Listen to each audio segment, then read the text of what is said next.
I'm Basil Somner, and you're listening to the Cinematography podcast. The following podcast contains explicit language. You're listening to the Cinematography podcast presented by Hot Rod Cameras, a program about the art, craft, and philosophy of the moving image and the people who make it happen. Coming to you from the world headquarters of Hot Rod Cameras in Hollywood, California, are your hosts, Ben Rock and Ilya Friedman. Hey, Ilya. Hey, remember when we keep promising that we're going to do this in the same room again? Yep, didn't happen. It's a good thought, though. I think it will. I think it will, but I think that we've settled into a habit now where we do this on Sunday nights, and so it's too easy. It's too easy not to do it. Anyway, we're going to have to break that in half and do this in the same room now that we're both totally vaccinated. But before we talk more about vaccines and epidemiology and, you know, because that's really why everyone came here. It's not the Cinematography podcast. It's yeah. It's the Cinematograph Virology podcast. But before we get into that, who is on the show today? This is a show that I am very glad to finally arrive. I am really looking forward to listening to this one myself. It's Adam Somner, famed assistant director, most known as an incredible high-level assistant director, but also producer, executive producer. And it's a great, great interview. I think that our listeners are really going to get a lot out of this one. I think this one's fun. Yeah, I mean, we talked before we started about this because, you know, people who listen to this show are kind of at different stages of their careers if they're in the business at all. And so, you know, like we all kind of know what a cinematographer is, or we're here to kind of talk about how people use lighting and lenses to make pictures. But I think that there's a real art to being a first AD. And I think a lot of people don't understand, unless you've really been in battle with a great AD, it's hard to know what they do. And, you know, I've worked with amazing ADs, and actually I'd say I've had pretty good luck with ADs. The ADs I've worked with in my life have all been pretty solid. But I've had a mixed bag, but I'll tell you the really good ones are amazing. They do so much. They make things happen in a way that almost nobody else can, which is incredible. Yeah, and a good AD really is such a creative partner in the process. So a good AD will sort of do all the things that the director needs someone to do on the fly that no one's thought of. Like, for instance, if there's supposed to be a gunshot, a lot of times the AD will stand there and go bang right when it has to happen so that everyone can react at the appropriate time. When an AD works in concert with a DP, magic happens. So, you know, like the movie I directed, Alien Raiders, we had an amazing AD named John Pontarelli and an amazing DP who has been on the show, Walt Lloyd. And we only had 15 days to make that movie. And I will scream to the heavens until no one will listen to me that the way we got over that finish line in that short time, because it was not enough time to make that movie, was not just that we had an amazing DP in Walt Lloyd who was able to work very efficiently and get a great look, but that we had a great AD who was able to complement and understand how Walt and I were working and make sure that everything was handled properly. And when I've worked on projects that will remain nameless where there weren't great ADs, as a director, I just feel kind of abandoned. Like I feel like okay, I'm the one who has to light all the fires under all the butts. I'm the one who has to be the bad guy all the time, you know, because the AD, that's part of their job too, is to kind of go to the crew and ride them till they do their jobs. And when you have a great AD as a director, it enables you just to direct. And that's an amazing gift. So we're going to be talking today about some of the highest high-level AD craft, you know, working on a lot of Steven Spielberg movies and working on Oscar movies like Gladiator and stuff like that. But really, it's a valuable creative partner. No one on a film set, I truly believe in my heart, nobody on a film set is just merely a technician or merely a button pusher. Everybody can contribute to the creative execution of the movie. And if everyone's kind of engaged creatively in what you're doing, like literally every role, especially when you're talking about, you know, gaffer, AD, these people who are kind of at the top of the food chain, these people all make the creative happen. And it's not just the creative genius of, you know, the director or the DP that's driving it. I feel like there's a lot of ingenuity and creativity that comes out of the assistant director and everyone in that department. So I'm glad we got to talk to one of the most legendary ADs in the business. I have nothing to add to that. I think you did a great job of synopsizing, if that's a real word, It is, or it is now. Yeah, sure. So, Ben, let's dive into Close Focus. We were talking about, well, hopefully this isn't up our own butt here, but podcasting for Close Focus today, and particularly a new organization. Yeah, we're always up our own butt. It's great here. Well, what's interesting to me is that, you can't come out with a branch of the entertainment industry without somebody coming out with a branch of an awards ceremony for that branch, usually That's created true. by people within that. And, honestly, the Academy of Motion Picture Arts and Sciences, that is patient zero. Self-congratulations to us. Exactly. Aren't we great? We move culture for us. Please marvel at us now. So now there is the AMBIES, which is a podcast award from the Podcast Academy. Just a few days ago, they had a big, I don't know if they had a big award ceremony because of COVID, but it was interesting to see that something actually that I've never listened to, so I'm going to check it out, called Dying for Sex, was named Podcast of the Year. I'll have to check that out. But also Wind of Change, which I believe was one of my short ends at one point. Yep, we talked about it on the show. I loved the Wind of Change podcast. It took home 3 awards. It was a big deal. And then Mark Maron's WTF podcast, which has been one of the stalwart, longest running, and honestly just best interview podcasts in the world, won some governor's award or something like that. So, I guess the question that I have is, does any of this matter? I think that obviously we need to have some kind of an award or some kind of way for the podcast industry to honor itself. Or do we? What do you think? or do we? It's a good question. But there are so many varied types of podcasts now between documentary style and interview style and comedy and fiction. And there are people who listen to sports podcasts who listen to nothing else. It is Sure. like one sports podcast after another. And truthfully, I don't think this is a newsflash for anyone, but there's a lot of terribly produced, terribly written, terribly put together podcasts. And I think that that's why sort of the average podcast out there, I think, has something like 11 episodes or something like that, period. Yeah. Like that's the average.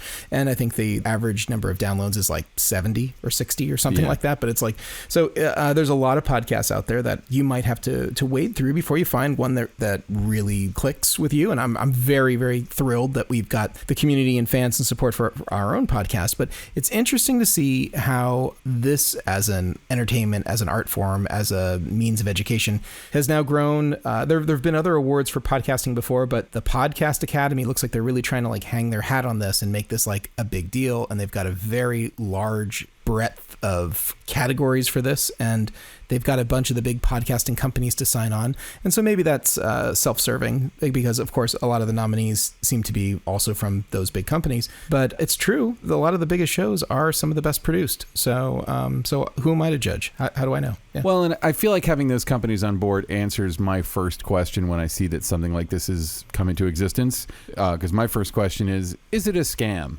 I mean, we've talked on here about the Golden Globes, for instance. Oh, yes. Just recently. Yes. Yeah. Well, just a few weeks ago. And the Golden Globes, there was a little bit of news that they're not going to be televised next year. Well, not that they're not going to be televised. They just won't be on NBC. NBC dropped them, and Tom Cruise returned his Golden Globes. And there's a lot of controversy with people basically calling them fake awards.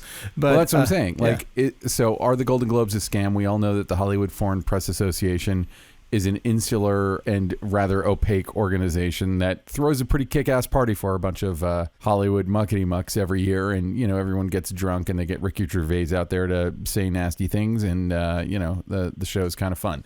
In the same way that the Comedy Central Friars Club roasts are fun to watch. But have I ever taken the Golden Globes that seriously? I mean, I'm sure somebody does, but I've always kind of thought of them as kind of Nerf awards. I shouldn't say that. Maybe, if the day ever comes that I'm nominated for a Golden Globe, I'll take it very seriously. But they don't pack the punch of something like the Academy Awards. And I feel like with a podcast thing, it's again, I think it's kind of inevitable that there would be an awards ceremony. And I also think that, or an awards organization, I guess. But I think that it's great to have, just reading the list of the podcasts, and I listen to a scandalous number of podcasts, and I'm like, oh my God, I haven't heard of so many of these. So, there goes the rest of my week.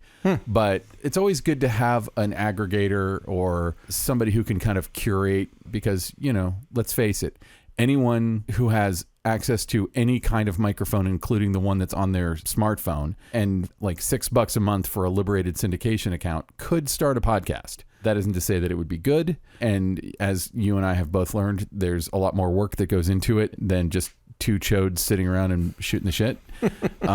So it's something where it is actually helpful to be like, oh, okay, there's a filter. Here's the good ones. Because even movies like, every movie that gets made is not going to, most movies are never going to see any kind of recognition within the industry at all. But in the podcast world, the barrier to entry is non-existent. So having something to kind of say, like, it's not to poo-poo anybody's podcasting efforts, but it's to say, like, these people have achieved some kind of excellence. Like, you can't look at the body of work that Mark Maron, for instance, has done in the podcasting world and not say that that's pretty amazing what he's done.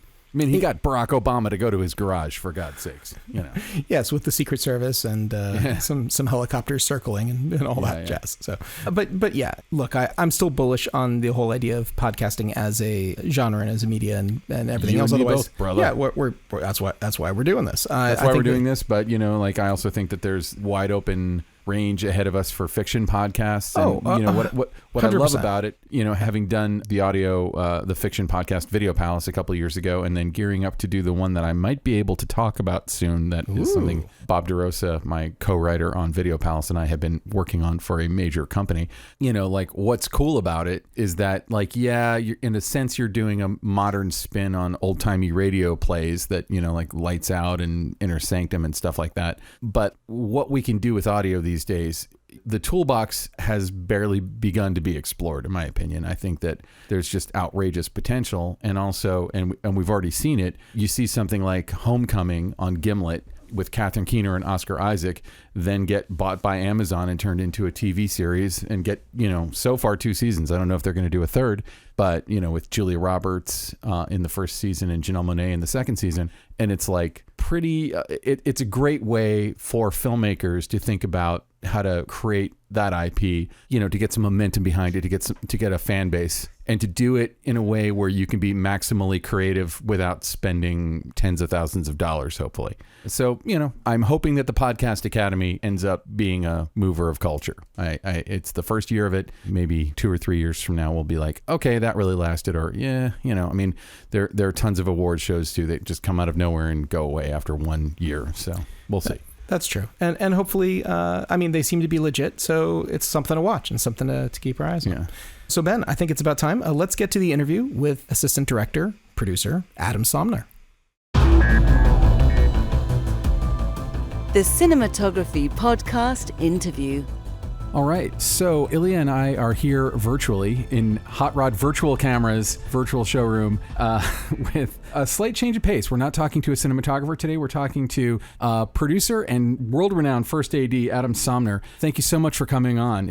I can't wait to hear some of your stories. Oh, thank you very much. It's a pleasure and an honor as well. Thank you to be on. Nice to be asked.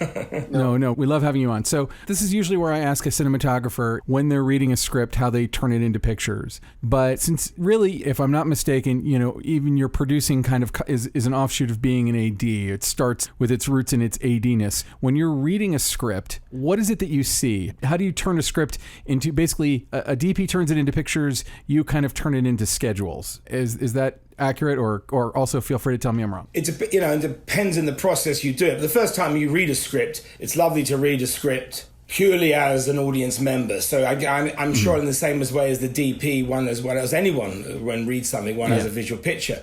Then after that, that's when I sort of do I'm boiling it down, which is, sort of surgically dissecting it first of all with, the Movie Magic program we all use, which is the old sort of strip board. So each scene you break down. And then you dig into the scene and you try and, and imagine as you build the schedule and you build it, first of all, with most directors I work with, I try to imagine myself in their shoes in the sense of using my brain as my cinematic references of scenes I've done before or scenes I've seen in movies, and build the amount of people, the scale, what I think it should be, based on, experience and, as I say, trying to think of as I was a director, which is always, in my career, I've always tried to think of the job I'm doing as I think about the job of the person who's above me or the next person above me. So I always try and think like them and have that perspective. And I always tried it young and I started that. And it's sort of, now it's become something you just do, I suppose. You don't even think about it. But when I read a script, and I'm doing one now, and I'm like, going through it, noting it, the seasons, trying to look at the seasons, trying to understand those elements to try and build it. So as you've gone through it once, you got the impression, oh my God, we got a lot of night work. Oh my God, we got a kid. Oh, we got kid and night work. How are we going to deal with that? Oh, we got this. We got to...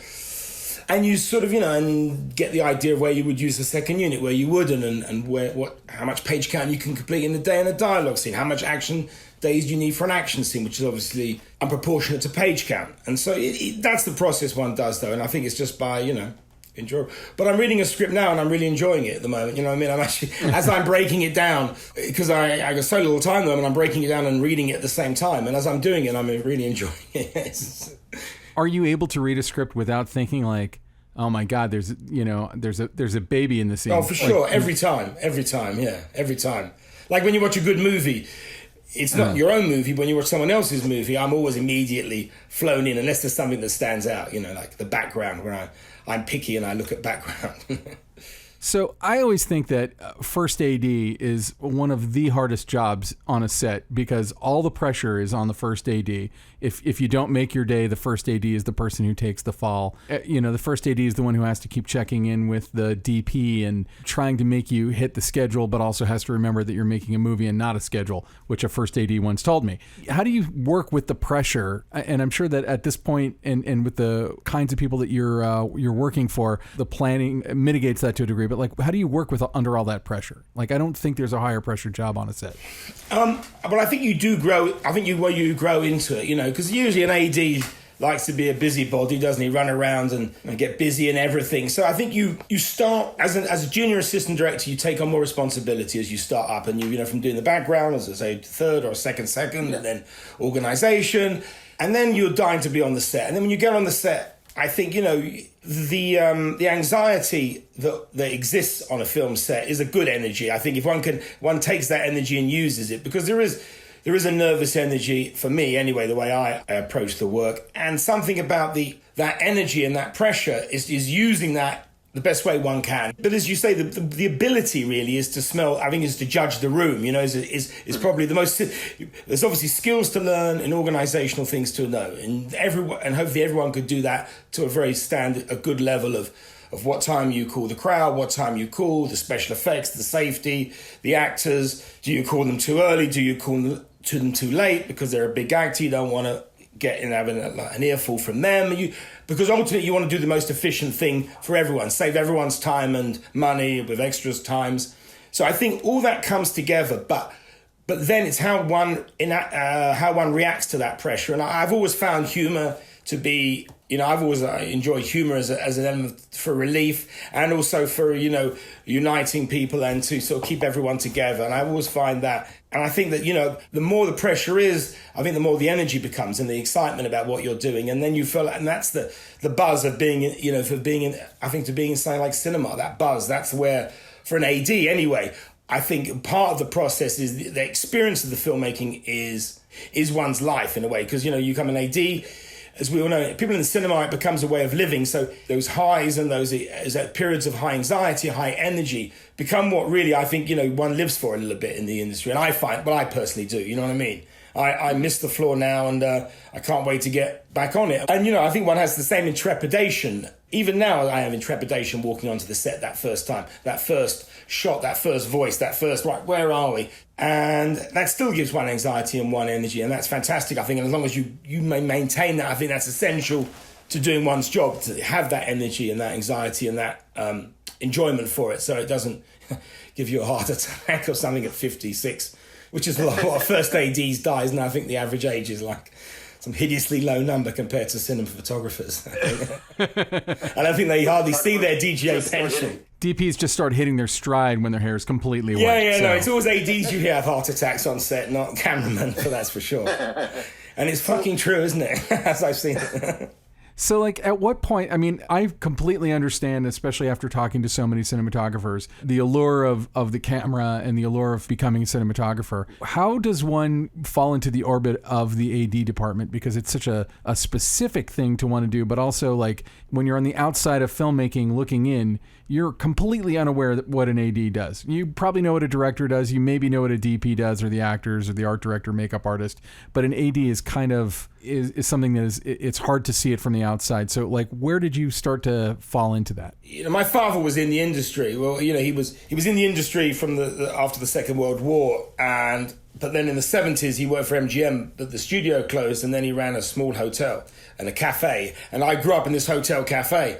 And it was, and it wasn't, unfortunately my dad got ill and it wasn't a successful business and we lost that business and then we went to a house and we lived in Hastings in a small town in the South Coast. And we were down on our luck and we were unemployed. And it was also the recession in England in the 80s. So I was, it was a bit of a grim time to be in England. I was a kid. I didn't know what it was. And I remember one day my dad got a call to go on a film. Out of the blue, and suddenly, we're like in unemployment, and then going, "You're doing what, Dad? You're going on a film?" And it was like an amazing thing because it was a job. Never mind, it was just a job at this time. It was also my dad was working on a film, and my dad had always infused me with cinema, and I'd always been a film buff through my father, and he'd always show me black and white movies, and I was a buff, but I hadn't experienced the set. And so he started to work, and I remember he was in London filming, and I went to see him as a kid at 14. And I remember, that, like, the breakfast being astounding, the hash browns. The first time I saw a hash brown, even in England, I know there fucking was a hash brown in the 80s, but they had them. And then, and I remember just watching the set, and there was the guy with the walkie-talkie. So the walkie-talkie's cool, isn't it? That's cool. That guy with the walkie-talkie, and he was loud, and he was a character, and he was, telling jokes, and he was this sort of figure, and I was like, God, that guy's great, And I just watched this bloke, and I thought, that's great. So then, a few years later, I managed to get a job and as a runner, due to my dad. Well, my dad was a third AD in England, then a second AD, then he became a production manager, and then he was the head of production at MGM Studios, because MGM had a studio in England, in Elstree. And for the last part of his career, he was the head of production at MGM. And, so... I think we did, at the end of Mr. Chips, he did Kelly's Heroes, and then Kevorkian bought MGM and they sold the lot, and my dad had a heart attack at the same time, approximately in that zone, and then, so he gave up the industry, and then we, as I say, became a hoteliers in a small guest house in Folkestone. Yeah. Well, when he went back, he was working in the AD department as well? He was a production manager. And he got me on this first film, and that's when I decided to. Then it was, I saw the ADs, and I said, that's what I want to do. And I said, I'm going to fucking be the AD. I want to be an AD. So whatever I did in my office work, I used to, obviously try and impress the ADs, be wherever I could help them, make myself known as a generally good chap. And I saw that was my mission, and I started that, and then I did films, and then eventually I got it in the Union in England, and then became an AD and met some great ADs, and then, sort of came here a bit. So you wanted to be an AD since you were in your teens? Since I was 17, yeah. Yeah, I wanted to be at 17, I wanted to be an AD. Yeah, that was it. That's so specific. No, it was very specific. Yeah, it always was. Yeah, it was never... I love cinema, but I never wanted to... I never... felt like directing. I thought I didn't have the ability or the aptitude, but I wanted to be an AD. So life was simple in that way. As I always tell people, one of the best things that you can ever have is know exactly what you want to do, because that is one issue that you've solved already. And I know it's not necessarily what we're here to talk about, but early in your career, you're already working on some pretty enormous movies like Who Framed Roger Rabbit and Indiana Jones and The Last Crusade. And you went on to work a lot with Steven Spielberg and are still working with Steven Spielberg. Did you have a lot of interaction with him on those films? Absolutely zero. Absolutely zero. When I was on... The closest I got when I was on Indiana Jones was on the weekend. I'd go in the office and help myself to the popcorn. They had a popcorn machine. And sometimes I'd use the toilet as well, because it was very nice and comfortable when I was in the office on my own.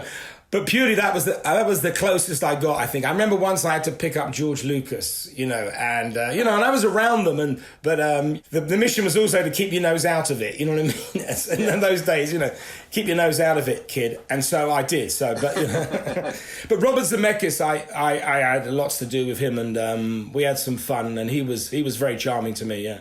Well, and Who Framed Roger Rabbit seems like just an enormous undertaking of a movie. Like it's one of those movies that you don't even think about how much it moved the technology at the time. The things they were doing were unprecedented. It was so cool. I remember I've been working on Superman 4, which is, you've never seen it. It's absolutely... And I was on that, and the Canon were very good to me, and I worked with these people, and the director was lovely, but it's not a piece of cinema. And then I got the call to the big leagues to go up, down below to work for Roger Rabbit, or upstairs it was, yeah.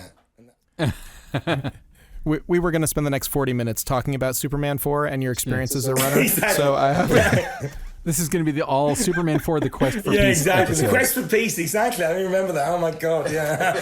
Nuclear Man, it was filth. Tell me about how you were able to make the move to become a first AD and how you ended up working on some of these just enormous movies. Well, very specifically, in my early career as a second AD, I met Terry Needham, who was one of the biggest influences on me, who was, first AD. And we all worked together with Ridley Scott the first time on Columbus, 1492. And it was just great. And it was just one of those relationships that I was in with these people. And then they were very kind to take me to America on White Squall. And I was the second AD then, and then we did G.I. Jane, we bounced around, and then we did Gladiator, and then, which was fantastic with Ridley. And then there was talk about Terry being a producer and me moving up to first AD, and that was kind of agreed. It was like, because it was like a loyalty that I'd been with these people, and they'd all decided amongst us, this is what we'll do. We were going to do a picture, and then that went away, and then something else happened, and then, Ridley gave me the job to do the second unit on Black Hawk Down, and that was my sort of, one of my first jobs as first AD. It was through Ridley and Terry Really's support and trust to give me that job. And you'd worked for Ridley Scott on several movies at that point. And yeah, I think I've done like 8 films with Ridley, 9 films, and I've done about 5 or 6 then, and then. Let me jump in here for just one second. Do it. I have always felt that ADs, particularly when like production assistants, when runners are first starting to kind of move into it, there is a environment of hazing. Because I will say that as people are coming into this is, as Ben was alluding to earlier, some of the most potentially stressful, demanding work out there. There almost seems to be some universal truths, men, women, whoever it is who gets into this. My feeling is that the first AD is one of the most charismatic people you will ever meet. Incredibly, just the level of charisma is massive in that department, and no one is soft-spoken. Can you tell me if you've had the same experience, that there's sort of like, we're bringing people into this fold. Are they going to fit in? Are they charismatic? And are they not soft spoken? I think those are the things that like make up an AD. Every AD I've ever worked with. That is obviously probably the highest qualifications. Probably, those when those have reached the max, maybe that's what leads on to being a good, to doing it. I mean, there's room for a lot of people though, because you can't have all these. You can't have too many loud. These people. You need there's a curve. So there's room for everyone, I think, behind those people as well. Because behind a loudmouth, you need a couple of quiet thinkers as well, and I've definitely got a few of those. So. I mean, I think that the job requires you to be able, though, to access that charisma, because a massive part of what you're doing seems to me be getting people to do things on the schedule and timeline that you want them to do them, not actually what they think they should be doing. Absolutely. You are making the magic happen, and the people who say, oh no, this is going to take a week, and you go, well, you got 10 minutes. So yeah, no, I think you've got to, as the AD, you've got to keep the crew with you. I think is the thing. You're with the director, but you've got to be with the crew. And I've always believed you've got to keep the crew with you. And in the sense is we are a team and we're all in it together, so you have to have a personality. You have to get older people. You have to catch the eye. You have to, and again, you have to, I play, maybe I play my card, the chirpy English chappy, slightly disrespectful NCO type, he's good with the member, good with the colonel, the director.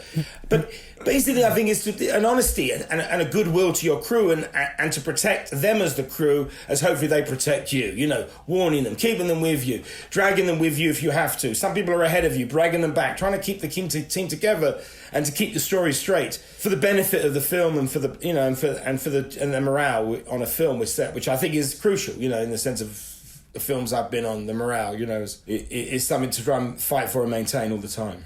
How do you like to boost morale when morale tends to be slipping? I think it's always, I think with humor and, and perspective of where you are, you know what I mean? I think it's always the perspective and humor are the two elements. Because look, we have the most important job in the world, but it also at the same time is a load of bollocks, isn't it? It's making films. It is vitally important.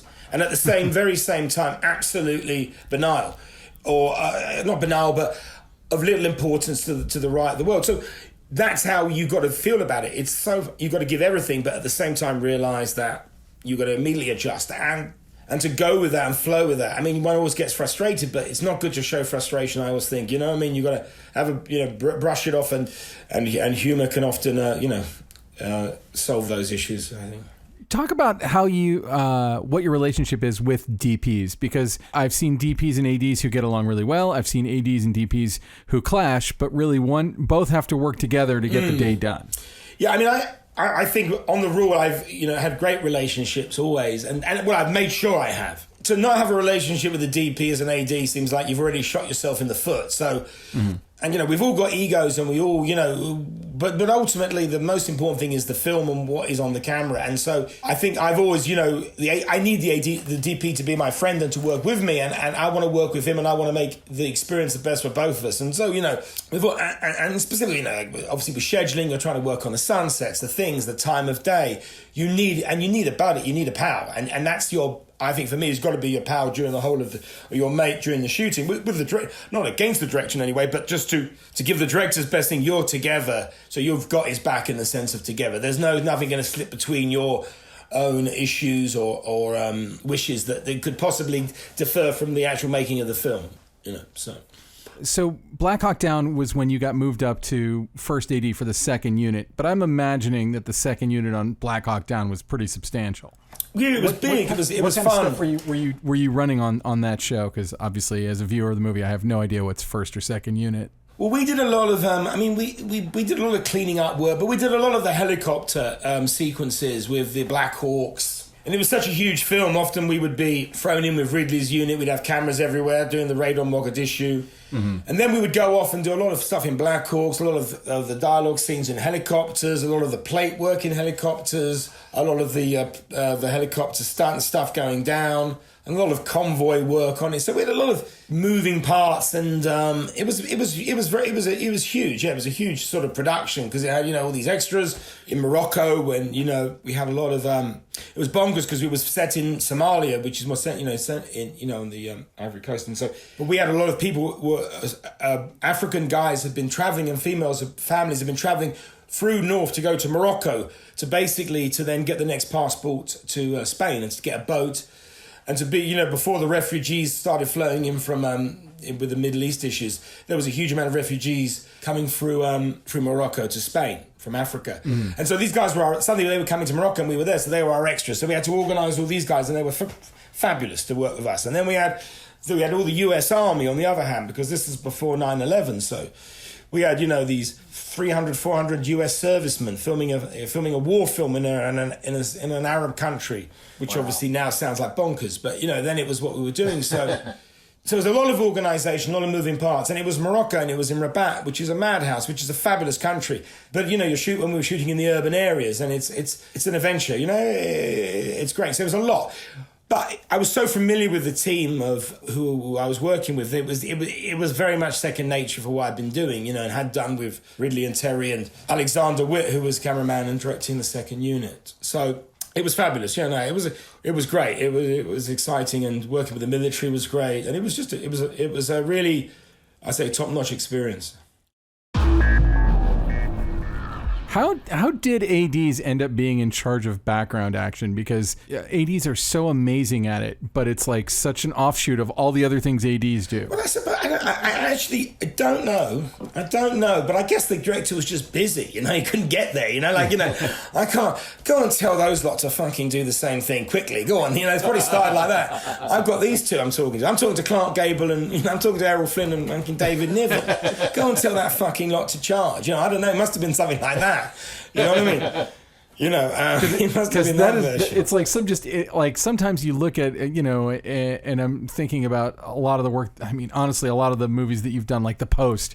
That movie is like every scene feels so thoroughly choreographed, foreground, background, every ground, and it feels like it's of one mind. And obviously, Steven Spielberg, arguably like one of the best directors who ever lived, is directing the cast, and then this other stuff has to happen and feel like it's in the same movie. It's not something you could just throw to anybody to do. And I've always wondered how ADs ended up doing that. But can you tell me, I hadn't really written that down as a question, but what are some of the tricks and tips and stuff you could give somebody if they are blocking background for the first time?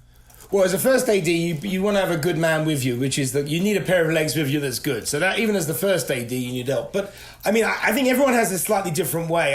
With Stephen, everything is on the go. It's like, he shoots very quickly. So the main thing is you don't get much time. So I think the one thing I always suggest is have your plan ready. And when you look at sequences in a movie, there's stuff that I think you go, fuck me, I need to rehearse this because I don't want to be working this out on the fucking hour in the morning. Not only because I don't want to look like an idiot, I don't want to delay the film. You can't wait for... No one, the directors, and Stephen won't wait for any of my stuff. He'll fucking move straight through. He could not give a fuck, you know what I mean? Unless he sees it. But usually he just will plow straight through.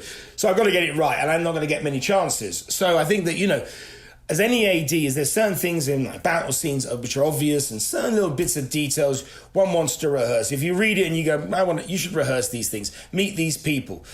That strange area between having an actor, but you haven't got an actor, you got an extra. And one level down to a procedure that you want to look as professional as you can and that time is money. So when you get the call to go work with Steven Spielberg, who, again, to me, it just looms large over the entire film business. Yes, he does.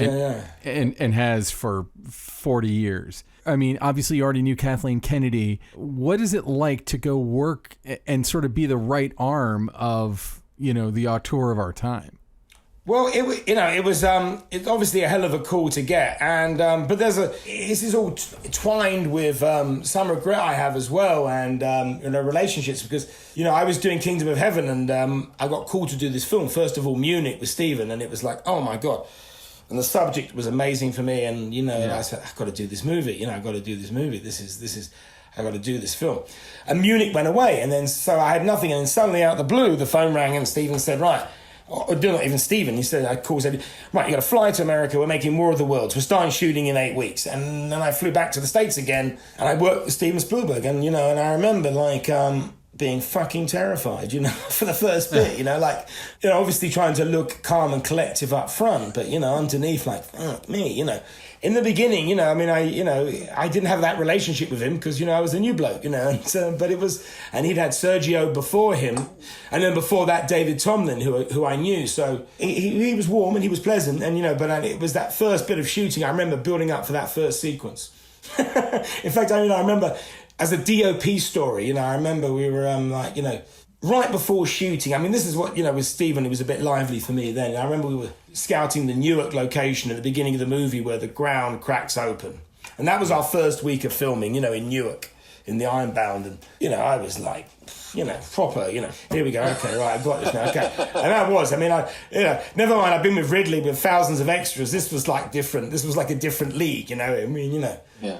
It was all those loud American grip types and sparks and people, and I'm like, oh my God, all this, machines. And so anyway, I was getting into it now, and I remember we were scouting, and Stephen and Janusz and I were there, standing there, and Stephen says, where does the sun go down? Like that. And I'm like, he's not talking to me, obviously, he's talking to Janusz. I don't fucking know about the sun going down. So I'm looking over there, hey, where does the sun go down? I'm like, what, me? And like, Janusz is there. And I'm like, I said, well, I actually don't know where it goes down. He says, you got to know the sun. You got to live by that now. And I'm like, oh, fuck, like that. I was like, oh, I've got a bollocky, like the fucking sun. It's not even my fucking job. And he's let me fucking take it, Janusz.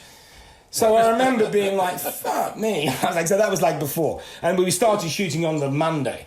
But I remember I went to Eddie Bauer and I bought the biggest fucking compass in the world and stuck it on my fucking, and wore it like a medallion for about the first week. It's like, fuck you, I don't want to fucking something. East, west, south, I can do it all now. Yeah, I remember that.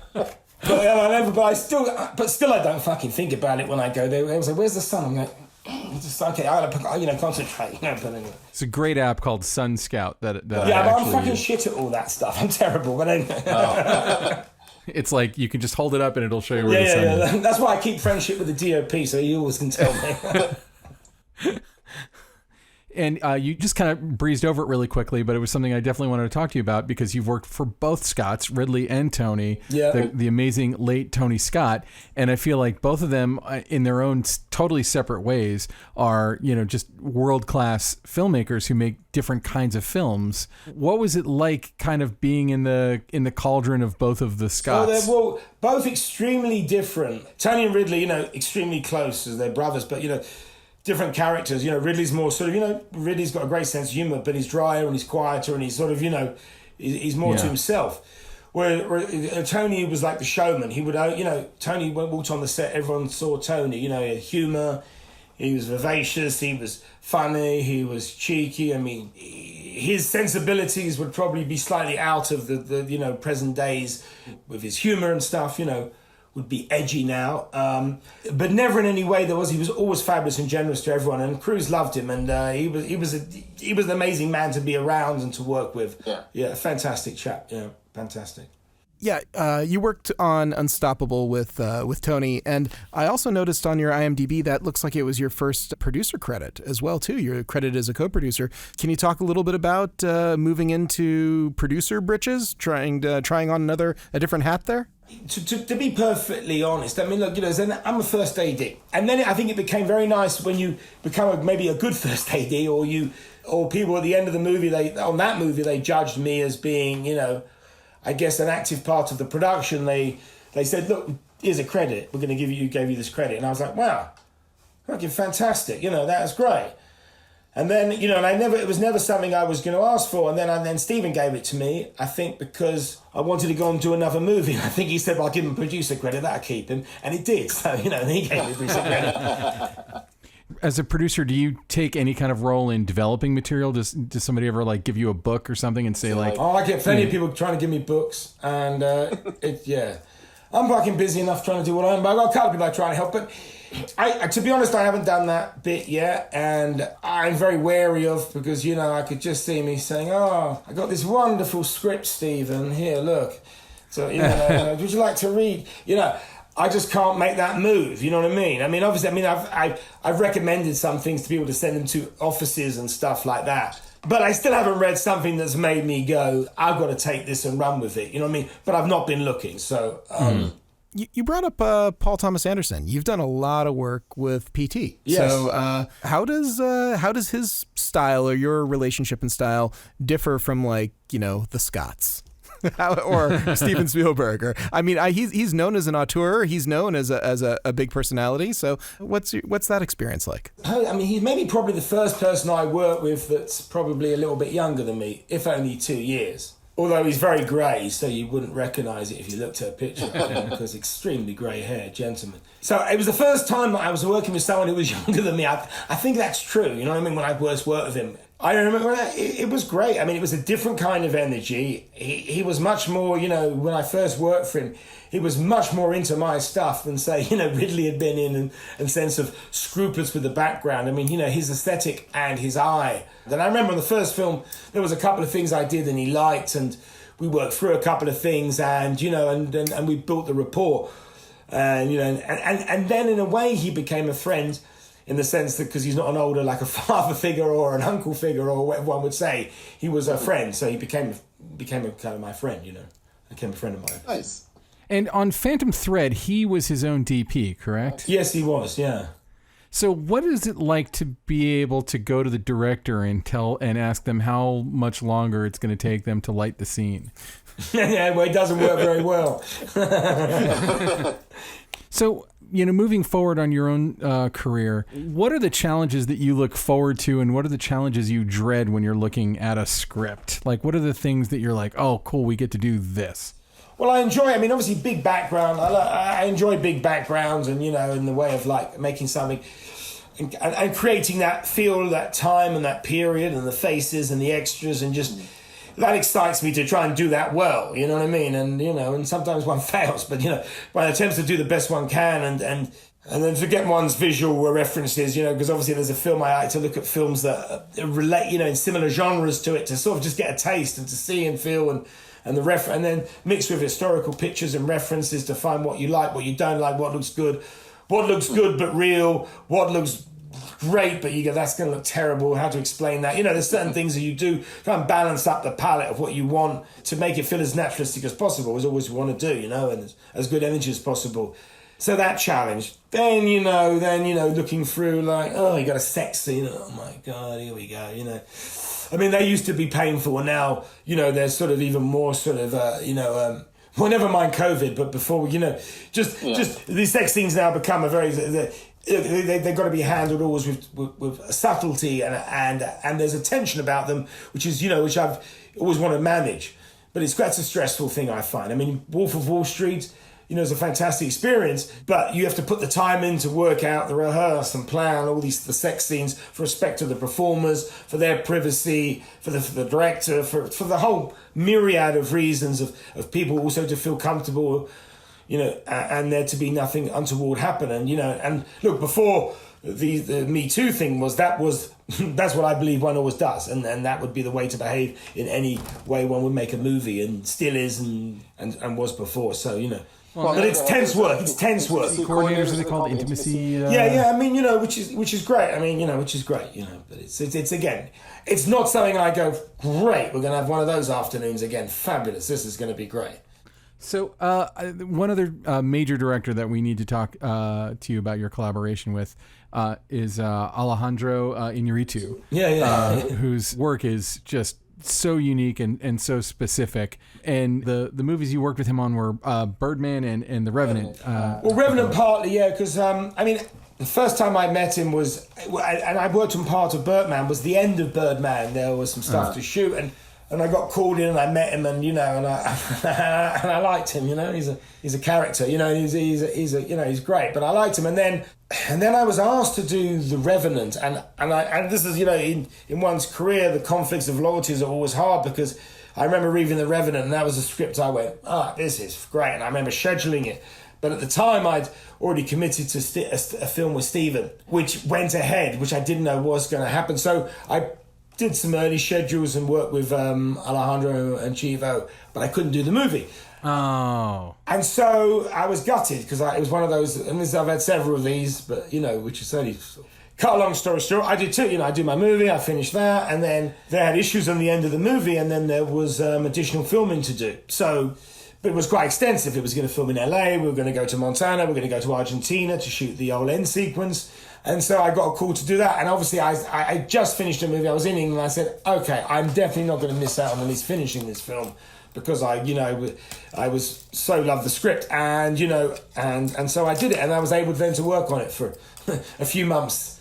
I remember when they were making that movie, and it was kind of news about it, because you were basically chasing snowy weather around the world, like places that were supposed to be snowy. Yeah. And that was where we went for the end, because the snow went. So they were looking at the southern hemisphere and the northern hemisphere, and went around in circles, and then they chose Argentina, and we went down there, and it was great. And it was, it was a great experience, again. And also, weren't you only basically you were shooting during golden hour mostly, right? Yes, there was a lot of rehearsal to get it right, to get everything shot in the specific light, and we had the same thing, and then we had the same experience. There was a couple of times where the cloud came in, and we had the perfect low light, which was what Chivo and Alejandro wanted. So we were able to start earlier. And then we had to try and get, Tom Hardy out of the hotel and down from up there, but down to the riverbed and quicker, and it was all good. But it was, it was a very specific way they worked. Well, and that movie is like all oneers. I mean, like amazing. Amazing. It's amazing. Amazing achievement, amazing movie. So, how did that impact your work as AD? I'm assuming that in the script, I've never read the script. I don't know if in the script it said that everything was going to be done in oneers, or if you knew that ahead of time. No, that was the intention at the early part of the film, and then as the film, again, Scott Robertson did it, and I didn't do it, but I know that was the intention, and as it went on, it came more so. And then, the plan of rehearsing a sequence, getting it to think, because that's how Alejandro had shot Birdman, and that's what they did on Birdman as well. Looking for the blends and the cuts to make the sequence cut together that way.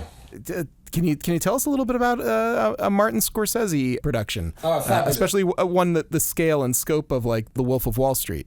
I have such a soft spot and such a great experience of working with him, and his detail and his process. And I mean, the only director I remember who used to sit and shot list. You go and sit with him, and he would shot list the movie, and you go in and he'd have his script, and he would shot list the movie, the shots, lens size, a little track here, diagram, and you'd sit and you'd note it down. You'd go with Rodrigo for an hour, and you'd sit and you spend time with him, and you'd take that back and you'd build it in the schedule, and then you'd go there and you'd remember that day, and then you'd get your little drawing and you'd sit that shot, and you say, "Oh yeah, we're gonna be over here, yeah, that's a shot, that's great, that's going to be over here, we're going to be over here, we're going to have a shot." And And just the whole, his whole thing was great. No. And as I say, I had such a marvelous experience on that film. He was generous to me. Fantastic experience. A great filmmaker and a great chap. And a great, so. I'm thinking, I'm like in my mind kind of replaying all the background action in Wolf of Wall Street because there's just an insane amount. It's all like the boiler room decadent stuff. amount of it. Yeah. Well, we did, that's where I did rehearse the extras. I mean, and having seen his movies and the exceptional work on his movies of background in Goodfellas and Casino, exceptional work, and that's the work he won, as an AD I look at and marvel at those kind of movies. So you want it to be good. So I remember rehearsing it and trying to get the tone right. And I remember rehearsing with Marty. I gave him okay, let's rehearse 3 versions of the crash reaction. So we do the over the top one, the one that could take it down. So we try and scale every reaction so that when we came to shoot, I could get there quickly for him. Because obviously I wanted it to go well. And that was the start of the relationship with him that was great. And then all the sexual scenes that we were and this is before sexual coordinators came in the sense of this new period. Obviously, I don't, dread making this film in the day and age now, but, I said, well, obviously we've got to be, how are we going to do this? I mean, so we cast people, first of all, to be in these scenes who are okay with nudity and were okay with the additional payment that would bring. And then I found this I looked for, who can we get? And we found someone, Georgia knew a choreographer she recommended, and he came in, a guy called Michael, who was fabulous. And then with him, we pre-choreographed all the orgy scenes, all the sex things, all the things, the gay orgy, and the plain things, because it was we cast them, we put them together, we spoke to people, we planned it so that we just weren't ever going to be in that situation of embarrassing people, embarrassing ourselves, because I don't want to sit and talk about it on the day to a point. I want to have worked it out. What bits are being covered? How do we get a towel around the bloke? How do you get that in? But what are you going to be doing? Are you comfortable? Have you met this person? And so we rehearsed all that. And that was the experience with Marty I had, because we would rehearse things, I'd video things, I'd send them to him, I'd show them to him, he'd say, like it. I mean, the thing, we did a great sequence at Stratton too, where we had this party, and I never had this great, and we had this idea of the strippers, and he was talking, and one of my creative things, I said, what about in those warm, in those medieval films? I like in Gladiator, Ridley, really did. When the armies clash, why don't we have the hookers just clashing? And then he said, great, and we did it. And again, I just had such enjoyment with him through the process, and then with the ballroom, in the sort of the bullpen stuff, of all these extras that we took, who all worked with us for a long period of time. So it was those situations, and similar to the post, when you do sequences as an AD, which is a thing for you often do sequences with extras that get continuing runs, and in that is obviously always gets a fantastic value of knowing the extras and it all becoming part of the film. In war films, when you have the soldiers, you do the same thing, and that's been the case.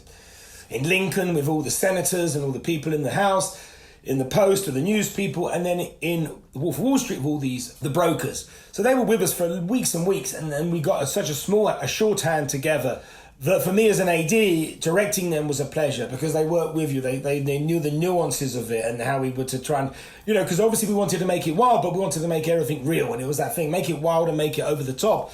But remember, you're not fucking around. This is what you're doing. So that element became wonderful in that film. And again, as I say, I'm one of the films I'm most proud of the background, particularly. I think we did in there. There's not too many dodgy bits in it, I think, so it's good. Okay, cool. Well, let's go ahead and wrap it up. I always ask DPs if there's a place where people can see their work online, but I really feel like in your case, go see any movie made by a major director in the last 20 years. Just turn on Netflix. Yeah, I get a show reel. I should get a show reel, yeah. Well, and I also saw that you did have some Q&As with the DGA that I saw online. I think it was with the DGA. Oh, yeah, that was very nice, yeah. The BFI thing, they actually played some clips. Yeah, that was it.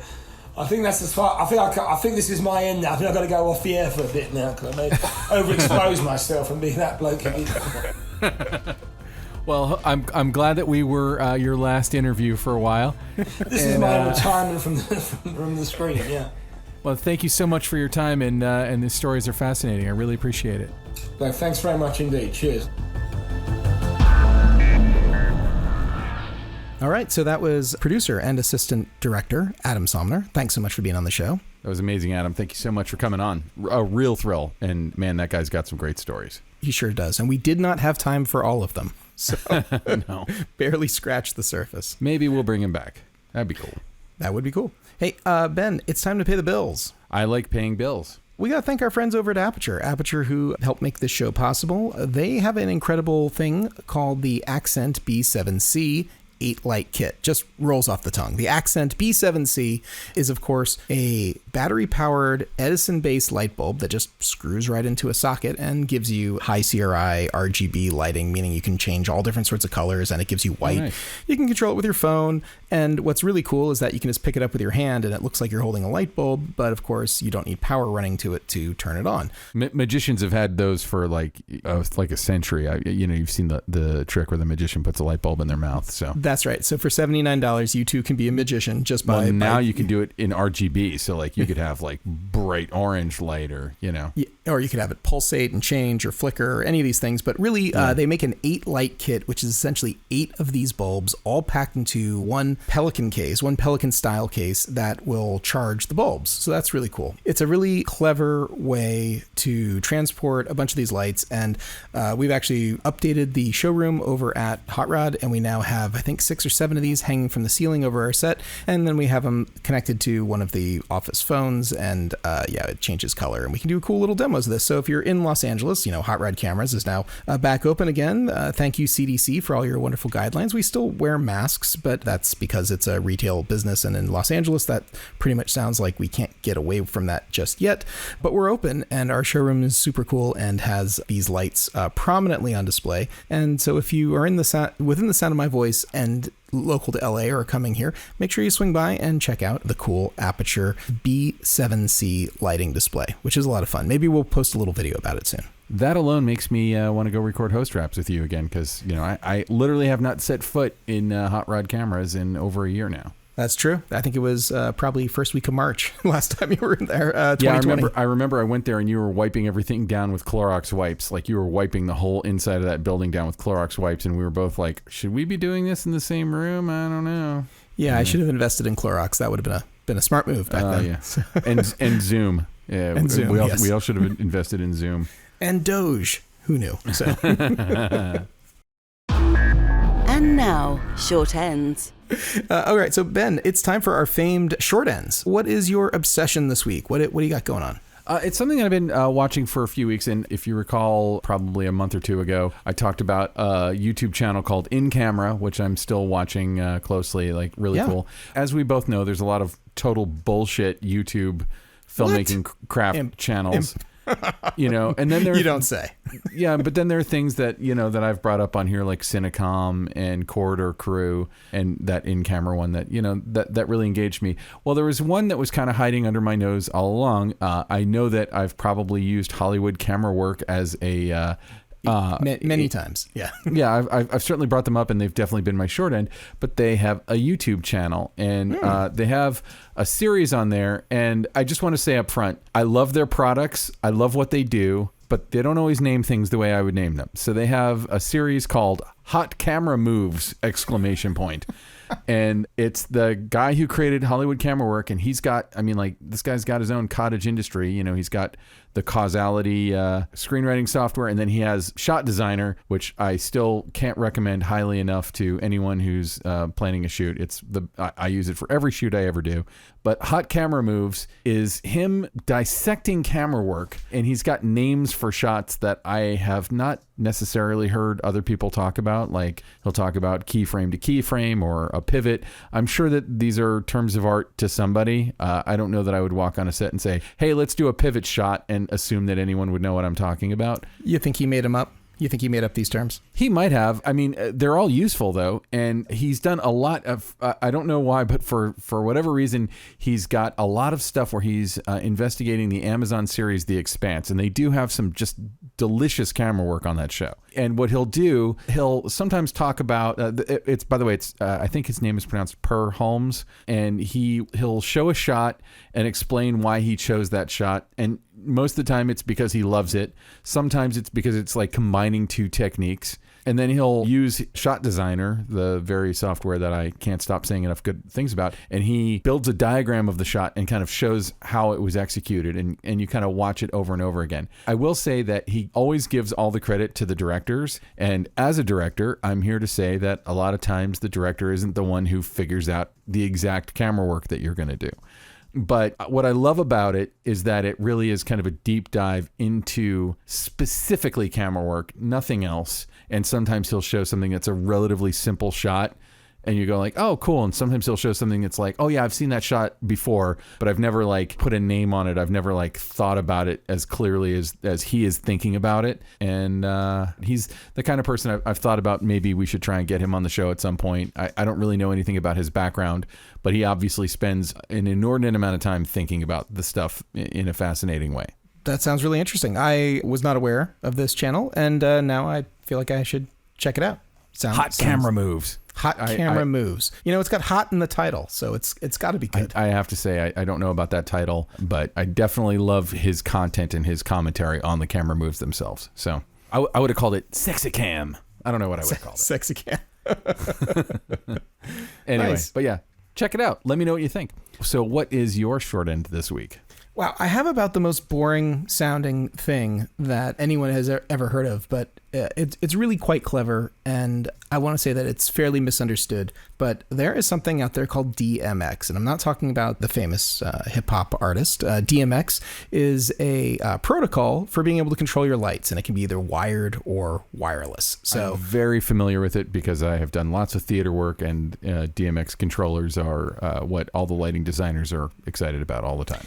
So Light Panels, one of the major LED lighting manufacturers for the industry, has come up with something called the Apollo Bridge. And the Apollo Bridge does not exactly jump out at you either as like, oh, this is something I really need to, know the name or what it does. But it does something really unique. And it essentially allows you to instantly create a wireless DMX network anywhere. And in the past, that could be several products kind of being stitched together and not exactly the most intuitive process. But the Apollo Bridge makes it really darn simple, and it works inherently, of course, with Light Panels, many of Light Panels products like their Gemini LED panels, but it'll essentially work with anything out there and essentially works over all the standard protocols. And so you can use all of the sort of like very inexpensive iPad controls out there to control basically any sort of light out there. And it does this really simply, but so you can use software, like very popular one is an app you can download called Luminaire, works with Luminaire,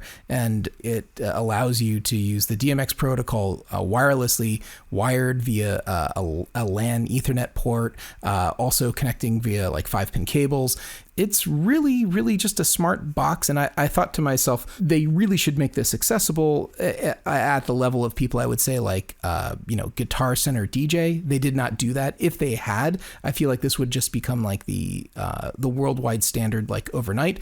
But it's an $1,800 product. So it's not exactly like for just anybody out there who is interested in controlling all their lights from a single iPad or control panel or whatever it is.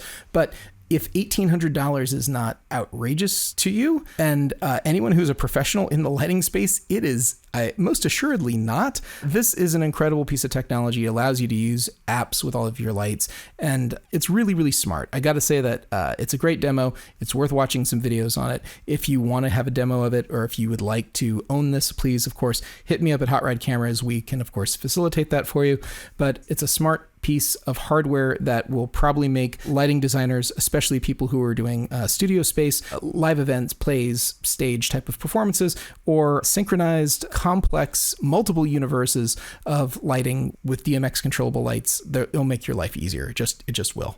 I mean, I actually know a guy named Matt Richter who I'm going to immediately ask if he has heard of this. He's a stage lighting designer, one of the best that I know. And $1,800, yeah, that's a chunk of change. But I feel like on an average show that would need something like that, how many man hours of time are you going to save by not having to run all those cables? So here is something I think is particularly interesting. It's not enabled yet, but they say a firmware update is coming later this year that's going to allow all of the control to happen through a VPN. So essentially, you could be sitting in your living room and controlling all those lights. Oh my God. Yes, online, which is also really freaking clever. So it's really smart.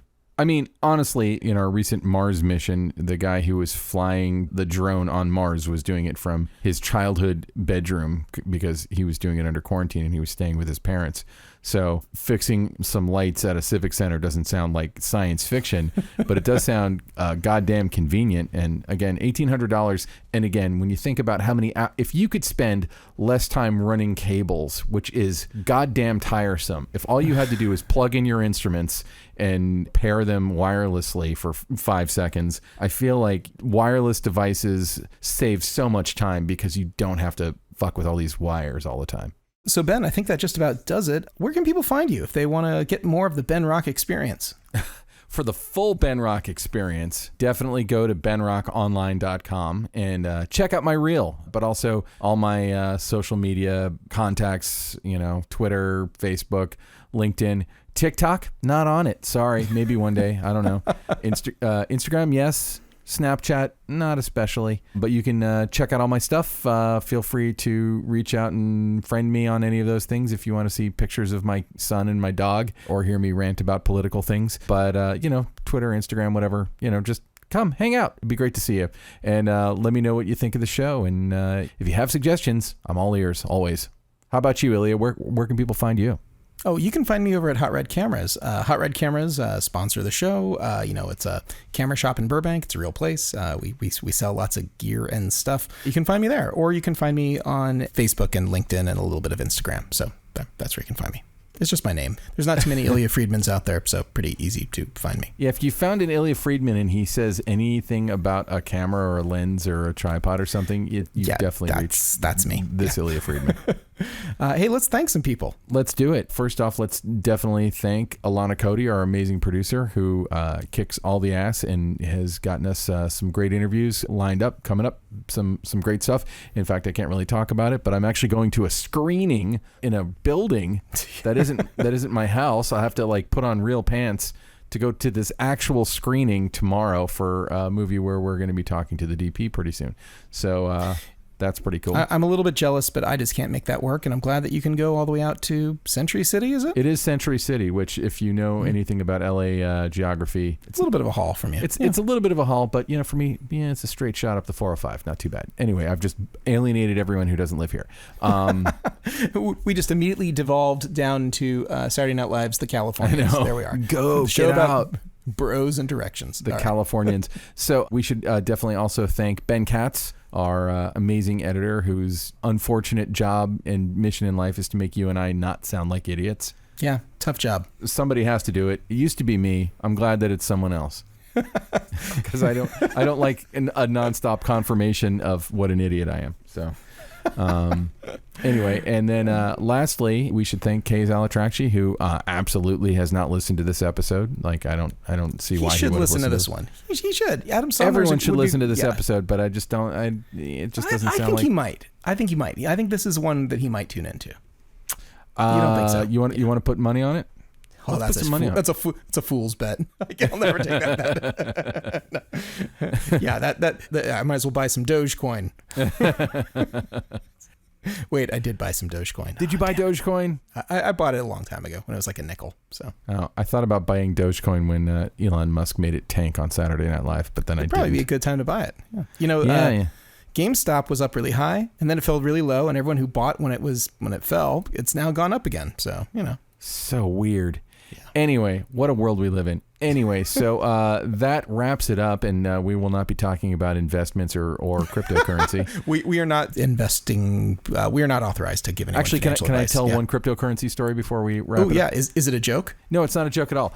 Okay. My friend Toby Wilkins, who I did second unit for years ago on a show called Chosen for Crackle, for my birthday, 2014, 2015 or something like that, got me $5 in Bitcoin.